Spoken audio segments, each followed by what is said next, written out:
Welcome back to another episode of Rock Boys Football. Ever since that spring game wrapped up on Saturday afternoon, I think a lot of us Michigan fans have turned our attention to the spring transfer portal window, and it was Project Hey, build around Bryce Underwood heading into 2025. If there were two takeaways that us Michigan fans got from that spring game, and largely what we've heard coming out of this program during spring practice, it's number one, this defense is going to be legit. In fact, I think it's going to be more than legit. I think it has a very good chance to be one of the best defenses that you see in the entire country in the 2025 year. This will be a unit that Michigan can really lean on in the 2025 year. The second takeaway is that Bryce Underwood is talented enough to win at a very high level as a true freshman. Like the physical development is there, the arm talent is there. Like that's a big body who's a phenomenal athlete that can make any single throw that Chip Lindsey wants to have him make in the 2025 year, which is a stark difference in terms of how we talked about these quarterbacks in 2024 were extremely limited in terms of what you could ask them to do. The one question that I think all of us Michigan fans have going into 2025 is, do we have enough around Bryce Underwood to maximize this kid in 2025? Look, Bryce Underwood, he's going to be a true freshman, and there are going to be some growing pains, and there's some development that needs to happen between the years, but we know that he can win at a high level. Now the conversation is, do we have enough pieces around him? And I think a lot of us Michigan fans were excited coming out of the spring game saying, hey, one, we're not sure if we have enough around him. We're excited to see what Michigan was going to do in the spring transfer portal window. As of Wednesday afternoon, Michigan has made two additions and two reserve running backs that, provide depth to the room, probably going to contribute in special teams.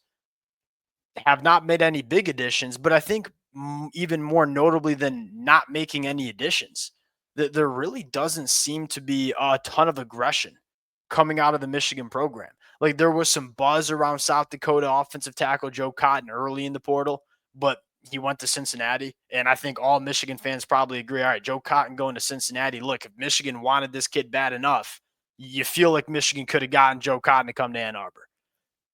Should that concern us Michigan fans, the lack of aggression that we've seen from this program? I think there's a lot of different angles you can kind of discuss and have this conversation. Me and my brother, we've gone at it over the last couple of days, and we don't necessarily agree and see eye to eye on the situation. And I'm sure many of the Michigan fans listening to this probably not going to agree or see eye to eye either. That's the beauty of it.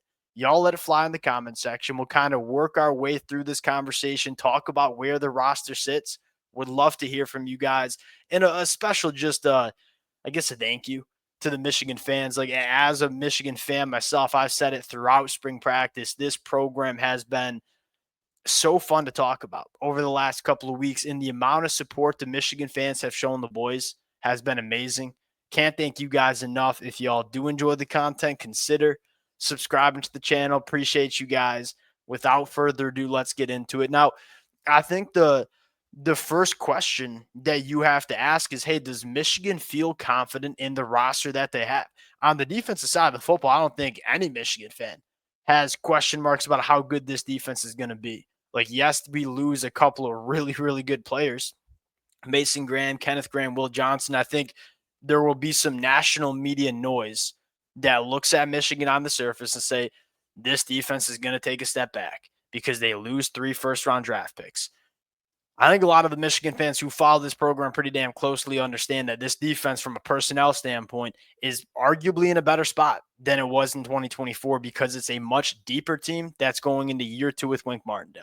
I don't think any Michigan fans, especially with what we saw in the spring game with how much depth this Michigan team has, I don't think any Michigan fans have a problem with the defensive personnel going into the 2025 year. So I think Michigan's sitting pretty comfortable with where we are on the defensive side. Now, on the offensive side of the football, that's a different story. Now, what we're hearing from the program, what we're hearing from the coaches is that they like what they have. Like there's been a lot of buzz from the wide receivers throughout the spring practice window. Now, we didn't necessarily get to see it in the spring game the way we probably all wanted. And I think it's very fair for us Michigan fans to be skeptical of the wide receiver talent because of what we saw in 2024 and then what we saw in the spring game.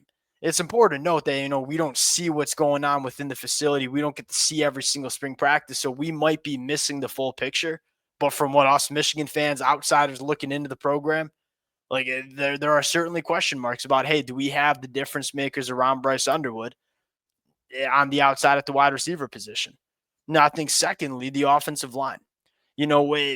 What we saw in the spring game was not great, specifically in pass protection. What I'll say is it does sound like Michigan will be able to run the football pretty dang effectively in 2025, which I think is big. But protecting a true freshman quarterback is going to be equally as important. Now, a couple of things that I think are working in Michigan's favor is, look, a bunch of these guys who are battling it out, specifically at the offensive tackle spot. Andrew Spray is going to be a redshirt freshman. Brady Norton's going to be a redshirt sophomore. Evan Link's going to be a redshirt sophomore. Andrew Babalola is going to be a true freshman. We're going to get Ty Haywood coming into the program in the summer. All what I mean by that is they're all young and they're all getting better as football players, which I think is important to mention because when you're talking about guys that you want to see take a massive step from year 4 to year 5 or year 5 to year 6, you're probably not going to get that step. But when you're talking about guys going into year 2 or year 3, that's normally when you see that step of development take place.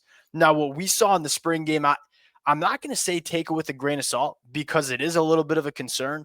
But I'll say this: number one, the Michigan defensive line that we see in the spring game is one of the better units that you see in the country, especially out there on the edge. Like Derek Moore, I don't think gets nearly enough national media attention in terms of how dominant that kid's been over the last couple of years. TJ Guy, TJ Guy emerged as one of the better pass rushers, edge rushers that we saw in the Big Ten last year. And so you look at evaluating the offensive line, they were mixing and matching in the spring game, going up against some really good edge rushers. I'm not saying not to, excuse me, I'm not saying not to necessarily panic, but I'm also probably saying that maybe it's not as bad as it optically looked on Saturday afternoon. The other thing I want to talk about here is player retention. Now, I think that's been a big focus for Michigan, both in the winter and the spring portal window. You're seeing a lot of teams maybe going out and making transfer portal additions. They also lose some good players that they don't want to lose. You look at Michigan, their ability to hold on to guys like Eno Etta or a guy like Jimmy Rolder or a guy like Cam Brandt. I mean, all these guys that probably would be solidified starters on 85, 90% of college football teams across the country. Keeping those guys on your roster, I think, has been a huge priority for Michigan. Even going back to the winter, like keeping guys like Ernest Hausman and Derek Moore and Jayshon Barham out of the draft. I think one of the big concerns for Michigan is, hey, we like a lot of our roster, and we're going to put the emphasis on making sure our roster stays together as opposed to going out and getting 30 names in the portal. You look at Michigan and say they only lost maybe Ben Hall was really the only transfer portal loss that I think Michigan probably didn't want to have. Maybe Jaden McBurrows, but I don't think any of us blame Jaden McBurrows for going and trying to find a situation where he can get on the field more. I think player retention's also been an important aspect in this, and it's been very effective for Michigan.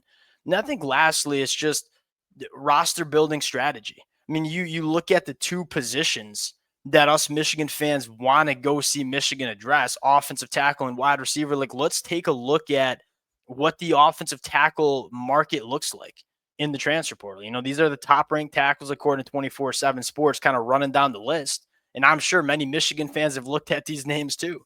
Cam Pringle is going to be a redshirt freshman in 2025. Didn't play a single snap for South Carolina in the 2024 year. Andre Roy Jr. from Maryland played for Maryland in the Big Ten. He's not as good as Evan Link. It was not good for him at times in the Big Ten last year. Malik and Thomas from Arkansas State. He's a guy that, do you want to go bet on a G5 guy that has to make that Big Ten jump in 4 months before we're kicking off in August? Blake Steen, 2-year starter, right tackle at Virginia. I guess what I'm trying to say here is the market for offensive tackles. I don't think there's a single tackle that I see on this list, maybe outside of Joe Cotton, who went to Cincinnati, that I think is a clear upgrade from what Michigan has on their roster. So when it's a pick from, when it's a conversation of, hey, we can go get a new player who we're not even sure if he's going to be any better than what we have, or just rock with a guy that's going into year 2 or year 3 within the program that knows what we want to do and more importantly knows the culture of this Michigan team. You lean with the guy in house every single time. Now, I think maybe there's a little bit of a disappointment that there's not many better options available. But at the end of the day, it's like I don't see names that are in the offensive tackle transfer portal market that would be clear upgrades from what we have on this football team, maybe outside of Joe Cotton, who committed to Cincinnati. And again, that tells me that Michigan feels good. That's kind of at least what I'm getting from it. I have my question marks, like many Michigan fans do. Michigan could have gotten Joe Cotton. I fully believe that. And I don't have the insider information on it, but I fully believe that if Michigan wanted Joe Cotton, they'd beat out Cincinnati for him. Then you look at the wide receiver market, and you know what I think the wide receiver market is there are a few names that I think would upgrade our wide receiver room. Most notably Trebor Pena. I think Keelan Marion probably a little bit overrated coming from BYU, but Trebor Pena, I'm a huge fan of. Now, here's the conversation. This is like roster building strategy. Do you want to go pay Trebor Pena what sounds like it's going to be upwards of $1 million to come to your program for 6 months? Like, he clearly makes this Michigan wide receiver room better, and I think it'd be a massive asset for Bryce Underwood, and I'd be very happy to see Trebor Pena come to Ann Arbor for the 2025 year. But that's just historically not how Michigan's gone about their business. Like, look at where they put their resources in terms of talent acquisition. They put it into Bryce Underwood. They're going to put it into Andrew Babaloa. They're going to put it into a guy like Ty Haywood. They're going to put their investments into guys that will be within the program for the next 3 to 4 years, not guys that will be in the program for 6 months. This is not me getting up here and sunshine pumping as a Michigan fan, because I think all of us are kind of concerned about the talent around Bryce Underwood going into 2025. I think at the end of the day, it's one, the market's just not as lucrative as we thought it was going to be. There's just not that many good players. And I think secondly, Michigan has a process. And I think they're going to try to follow that process and build this thing the right way. Like, you can choose to be a team like Ole Miss that pushes their chips into the table in 2024, had a national championship caliber team, then going to fall off a cliff. Or you can do this thing the right way and compete for national championships every single year. I think that's what Michigan wants to do as a program. I think we probably all agree that's what we want this Michigan program to be. We'll close it out there. Some of y'all will disagree. And I totally get the side of it where it's, we have Bryce Underwood. We're going to have him for 3 years. We have to do everything we can to maximize this kid. And I get that. I just don't necessarily see the avenue to really maximize this offense with what we're seeing in the portal. And if I'm sitting here, I'm saying, hey, if there's no clear upgrades, rock with the guys that you've worked with for the last couple of years and throughout spring practice. It's really hard to bring in these guys and try to teach them the playbook and teach them the culture and then throw them out there in the Big Ten, especially with some of these guys that are coming from the G5 ranks. If you're going to get a guy in the G5 ranks, get him in the winter so we can come in the spring and get acclimated to this level of college football, like a guy like Brady Norton. We'll see how it plays out. And again, I think it's a massive year for Grant Newsome because I fully believe, look, the wide receiver room just might not have as much talent as Michigan fans want. I look at the offensive line and say, you got blue chip talent all over that offensive line. It's time to get these guys playing like it going into 2025. Big year for Grant Newsome on the offensive line. Hopefully Juan Castillo helps.